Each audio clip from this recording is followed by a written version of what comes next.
Yo, welcome to 90 Church. I'm Zach. I'm glad that you could join us today. We're in a series called Hyperlinks, and each week I'm going to give a new theme that you can log away in that brain of yours so you can see them whenever you're reading Scripture, and then you can click on it and apply what you've learned to your reading. This week is Seeing What Is Good. Okay. In the beginning, God created the heavens and the earth, and the story goes in Genesis 1 that God called his creation good, repeatedly. Genesis makes clear that God is the one who can see what is good. God is the one who knows. But then the deceiver comes and tempts humanity with a simple series of questions. Don't you want to know what is good? The deceiver asks. Wouldn't you like to make that determination for yourself? Right? God knows what's good. Why shouldn't you be like him? And so humanity caves to the temptation. But listen to the verbiage that is used when Eve takes the fruit. This is the NRSV translation because it's a more literal translation, so it's easier to see certain themes. So Genesis 3:6, NRSV. So when the woman saw that the tree was good for food. Now, forget the for food part. The use of saw, when she saw that it was good, she saw that it was good. That's a very intentional choice of words. When God sees what is good, it brings life. But when humanity sees what is good, it leads to death.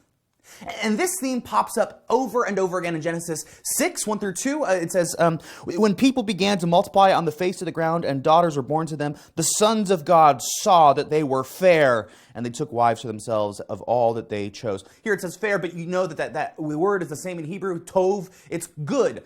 And let me remind you what happens next in the chapter. God calls Noah, and the flood floods the earth because of mankind's rampant sin. Once again, we see that when mankind sees what is good, it brings death.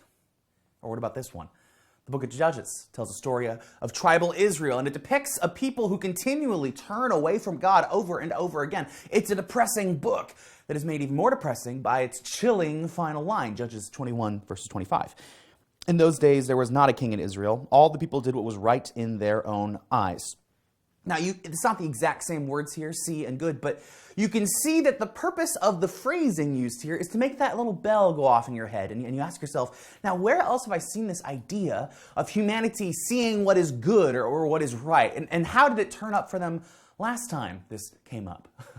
The list goes on. Joshua 7:21, a man sees that a piece of plunder was good and he steals it against the will of God, which brings destruction to the camp. 2 Samuel 11, verse 2, David notices a woman bathing on her roof and he saw that she was beautiful. He saw that she was tov, that she was good.